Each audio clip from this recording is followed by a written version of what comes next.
National Weather Service in Milwaukee Sullivan has issued a severe thunderstorm warning for eastern Walworth County in southeastern Wisconsin, Racine County in southeastern Wisconsin, Kenosha County in southeastern Wisconsin, until 9:30 a.m.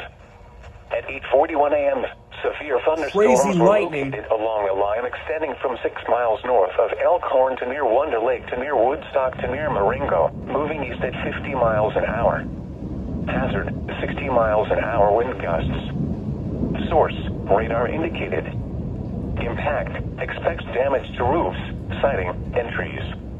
Locations impacted include Kenosha, Racine, Mount Pleasant, Pleasant Prairie, Antioch, Elkhorn, Lake Geneva, Sturtevant, Union Grove, East Troy, Paddock Lake, Camp Lake, Wind Lake, Winthrop Harbor, Twin Lakes, Spring Grove, Rochester, Raymond, Wheatland, and Yorkville. People attending the Racine County Fair should seek safe shelter immediately.